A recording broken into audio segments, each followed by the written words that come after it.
Hello everyone. कालच्या लेक्चरमध्ये आपण मटेरियल कॉस्टिंगमधला शेवटचा भाग जो इन्व्हेंटरी टर्नओव्हर रेशो सुरू केला आहे, बरोबर. त्यामध्ये इन्व्हेंटरी टर्नओव्हर रेशोचं सूत्र आपण पाहिलं आहे. 1-2 मिनटामध्ये रिव्हिजन करूया आणि आपण पुढच्या प्रॉब्लेमकडे जाऊया. इन्व्हेंटरी टर्नओव्हर रेशोचं सूत्र तुमचं आजपर्यंत पाठ झालं असेल. Cost of material consumed divided by average stock. मग कॉस्ट ऑफ मटेरियल कंझ्युम्ड आपल्याला जे जे अमाऊंट पाहिजे त्या कुठला अमाऊंट आहेत तर कॉस्ट ऑफ मटेरियल कंझ्युम्ड आणि ॲव्हरेज स्टॉक कॅल्क्युलेट करायचं आहे.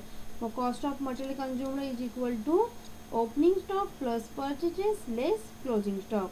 म्हणजे याच्यामध्ये डायरेक्ट वेजेस किंवा डायरेक्ट एक्सपेन्सेस ही ॲड करायचे आणि नंतर लेस क्लोजिंग स्टॉक करायचा. म्हणजे थोडक्यात trading account debit side minus closing stock. Okay. आणि ॲव्हरेज स्टॉक म्हणजे ॲव्हरेज म्हणजे सरासरी. मग सरासरी आपण कशी काढतो तर opening stock plus closing stock. कारण स्टॉक हे 2 प्रकारचेच असतात म्हणून काय झालं भागिले 2 डिवाइड बाय 2 म्हणून काय तुमचं मिळेल ॲव्हरेज स्टॉक. आणि तिसरं सूत्र याच्यामधलं आहे काय तर ॲव्हरेज नंबर ऑफ डेज म्हणजे तुमचं एका दिवसाला टर्नओव्हर किती लागला. टर्नओव्हर होण्यासाठी किंवा ते प्रोडक्ट तयार होण्यासाठी किती इन्व्हेंटरी किंवा किती स्टॉक लागला हे काढण्यासाठी काय करायचं 365 days divide by inventory turnover. म्हणजे एकूण वर्षाचे दिवस भागिले इन्व्हेंटरी टर्नओव्हर जो आपण ह्या सूत्रानुसार काढलेला आहे तो आपण टाईम्सनुसार इंडिकेट केला आहे. म्हणजे 4 टाइम्स 5 टाइम्स तो काय करायचा इथे लिहायचा. त्यामुळे तुम्हाला काय मिळतं ॲव्हरेज डेट. ह्या सूत्रावरचे आधारित आजचे प्रॉब्लेम असणार आहेत. Problem number 3 and problem number 4. आपण प्रॉब्लेमकडे येऊया. हा प्रॉब्लेम तुम्हाला मी काल लिहायला दिला होता. Problem number 3. प्रॉब्लेम नंबर 2मध्ये काय होतं प्रॉब्लेम नंबर 2 किंवा फर्स्ट 1मध्ये की एकच मटेरियल होतं, बरोबर ना.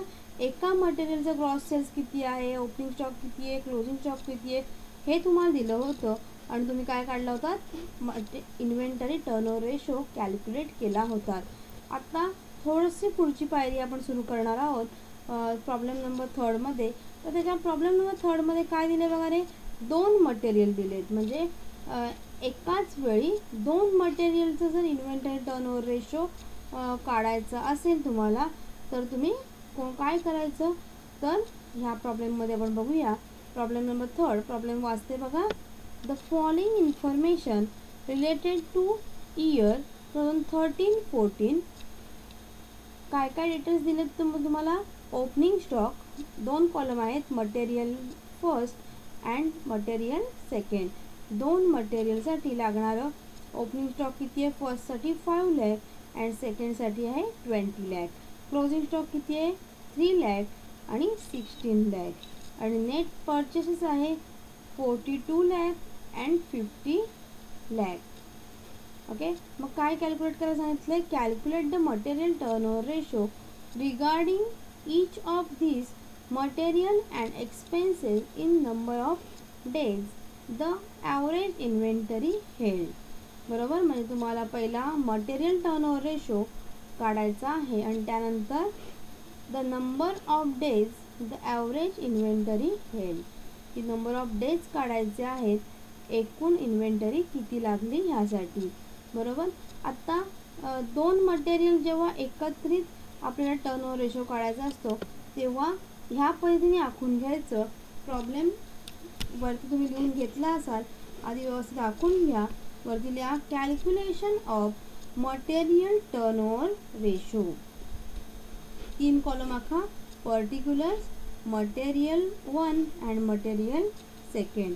हे कशासाठी लिहायचं तर आपल्याला काय कॅल्क्युलेट करायचं आहे cost of good sold calculate करायचं आहे किंवा कॉस्ट ऑफ मटेरियल कॅल्क्युलेट करायचं आहे. कारण सूत्र काय आहे कॉस्ट ऑफ मटेरियल कंझ्युम्ड किंवा cost of material divide by average stock. त्याप्रमाणे जसं मगाशीच्या प्रॉब्लेममध्ये दुसऱ्या आणि पहिल्या प्रॉब्लेममध्ये तुम्ही काय केलं फक्त एकासाठी केलं ते फक्त काय करायचं आहे हे 2 मटेरियलसाठी करायचं आहे. बाकी वेगळं असं इथे काही नाही आहे. त्यामुळे इथे काय असं सांगणार आहे आखून घेतलात का बघा पर्टिक्युलर्स मटेरियल 1 आणि मटेरियल सेकंड. त्यानंतर आज तुम्हाला काय सांगितलं आहे मी तुम्हाला कॉस्ट ऑफ मटेरियल कंझ्युम्ड सूत्र काय तर opening stock plus purchases plus जर डायरेक्ट एक्सपेन्स असतील तर, आणि लेस क्लोजिंग स्टॉक. बरोबर, इथे आपण कॅल्क्युलेट करून घेऊया. आखून झालं असेल तर आपण प्रॉब्लेम सुरुवात करूया. ओपनिंग स्टॉक किती दिलं आहे म्हणजे ओपनिंग स्टॉक प्रॉब्लेममध्ये 5 लाख अँड 20 लाख. 5 लाख आणि 20 लाख ओपनिंग स्टॉक. नंतर त्यामध्ये काय असेल, ॲड परचेसेस.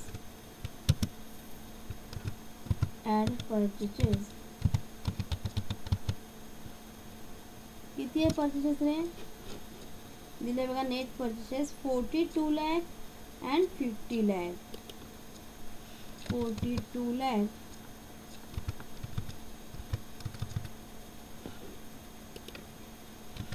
आणि 50 लाख. ओके, किती येईल बघा.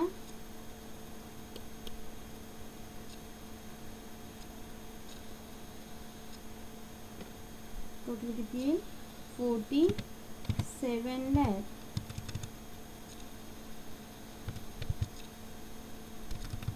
47 लाख आणि इथे किती आहे, 70 लाख. ओके, टोटल काय आली का बघा दोघांची. त्यानंतर लेस क्लोजिंग स्टॉक.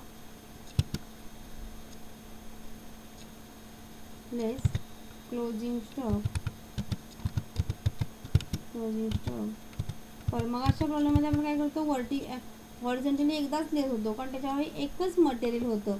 या ठिकाणी मात्र काय 2 मटेरियल आहेत, म्हणून आपण काय केलं, एकदाच हे लिहिल्यानंतर पर्टिक्युलर मटेरियल 1 2 3 4 किती असेल, कधी कधी परीक्षेमध्ये 3 मटेरियल दिले जातात, कधी कधी 2 दिले जातात.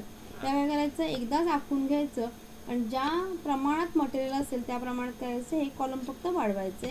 सूत्र तर काय असेल, फक्त वर्टिकली लिहायचं. जे तुम्ही हॉरिझॉन्टली लिहितात ते काही फक्त वर्टिकली येईल. बरोबर. लेस क्लोजिंग स्टॉक किती आहे बघा रे, 3 लाख अँड 16 लाख. बरोबर, लिहून टाकूया. 3 lakh and 16 lakh. Okay, cost of material किती येईल सांगा. ह्या अमाऊंटमधून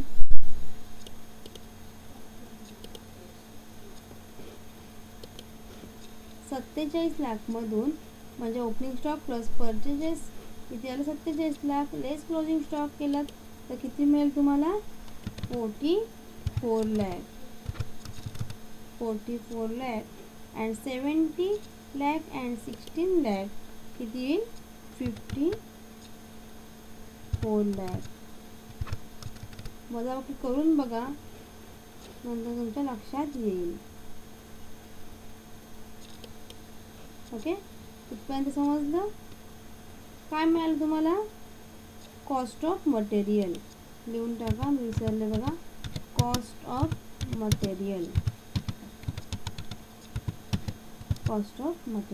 ओके, आता दुसरं काय कॅल्क्युलेट करायला लागतं तुम्हाला, ॲव्हरेज मटेरियल टर्नओव्हर रेशोसाठी. तर ॲव्हरेज स्टॉक. मग ॲव्हरेज स्टॉक आता इथे तेच लिहायचं. ॲव्हरेज स्टॉक काढायचे तुम्हाला, मटेरियल टर्नओव्हर रेशो काढायचे आणि काय काढायचे, number of days the average inventory held काढायचे आहेत. मग काय करायचं, पर्टिक्युलरमध्ये सगळी सूत्र लिहून घ्यायची आणि मटेरियल 1 आणि मटेरियल 2. ह्याचा फायदा काय होतो, तर सूत्र तुम्हाला एकदाच लिहावं लागतं. नाही तर मग तुम्हाला जर लिहायचं होत असेल सूत्र 2-2 वेळा, तर काय करायचं, एक सूत्र लिहायचं, ह्याच्यामध्ये किमती टाकायच्या, पुन्हा सूत्र लिहायचं, मटेरियल सेकंड सूत्र किमती टाकायच्या. त्यापेक्षा तुम्ही जर असं आखून घेतलं तर एकदाच सूत्र लिहिल्यानंतर मटेरियलच्या फक्त किमती टाकत जायचं. बरोबर. ओपनिंग स्टॉकचं काय बघा, मटेरियल यायचं ओपनिंग स्टॉक किती आहे, ओपनिंग स्टॉक बघा, मटेरियल याचा तर 5 लाख. बरोबर. प्रॉब्लेममध्ये बघा तुमच्यासमोर वही आहे, मला आता स्क्रोल करावं लागतंय. 5 लाख प्लस 3 लाख.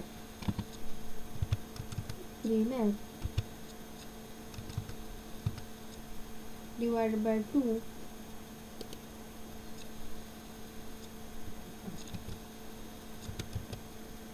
काय येईल बघा, 5 लाख अधिक 3 लाख 8 लाख भागिले 2 किती येईल रे? मी डायरेक्ट लिहिते, तुम्ही स्टेप लिहिलात तरी काय हरकत नाही. 4 लाख बरोबर. मटेरियल सेकंडचं काय येईल बघा रे?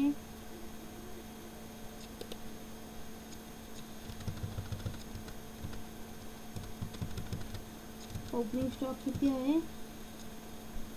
मटेरियल सेकंडच्या वेळी ओपनिंग स्टॉक आहे 20 लाख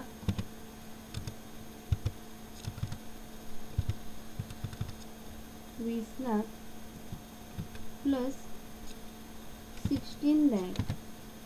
प्रॉब्लेममध्ये बघा बरोबर आहे ना? आहे बरोबर. 20 लाख ओपनिंग स्टॉक आणि 16 lakh closing stock divide by 2.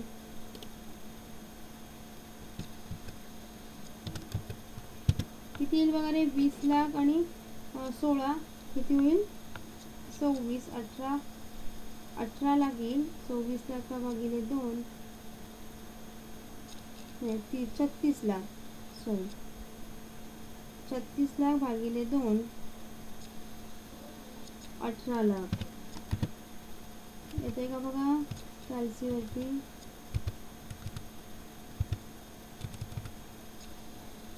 18 lakh. Inventory average काय मिळालं तुम्हाला? कॉस्ट ऑफ मटेरियल मिळालं, ॲव्हरेज स्टॉक मिळाला बरोबर. करूया का? मटेरियल टर्नओव्हर रेशो तुम्हाला कॅल्क्युलेट करता येईल लगेच. पहिला एचा करूया. किती आहे तुमचा cost of material? 44 lakh. Material एचा cost of 44 lakh divide by average stock किती आहे? एच कॉलममध्ये फक्त बघायचा. किती आहे? 4 लाख. किती येईल उत्तर बघा? ह्या कॅल्सीवरती 44 लाख भागिले 4 लाख किती येईल? 11 टाइम्स. तो रेशो कशामध्ये इंडिकेट करतो आपण? टाइम्समध्ये. आता बीचं करायसाठी तर काय करायला सांगा?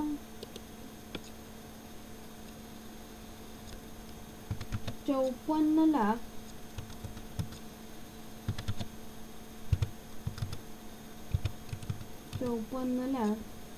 डिवायडेड बाय ॲव्हरेज स्टॉक किती आहे? 18 लाख.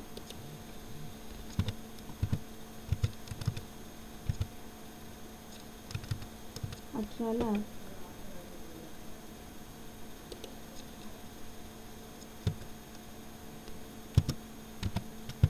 3 टाइम्स. Okay, 3 times. त्यानंतर number of days the average inventory held जर काढायचं असेल तुम्हाला तर सूत्र काय तुमचं?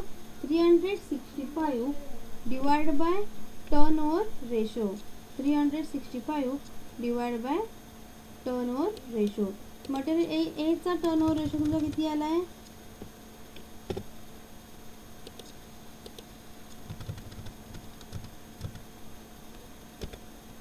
किती आलाय? 11 टाइम्स. बरोबर बरोबर का? 11 टाइम्स. हवं तर युनिट लिहायचं, लिहायचं टाइम्स. किती येईल बघा कॅल्सीवरती? 365 भागिले 11 33.18 डेज. बरोबर. म्हणजे 33 दिवस 18 पुढे आले म्हणजे एकूण साधारण 34 दिवस होऊ शकतात. बरोबर. त्यानंतर मटेरियल बीचं काय होईल बघा रे?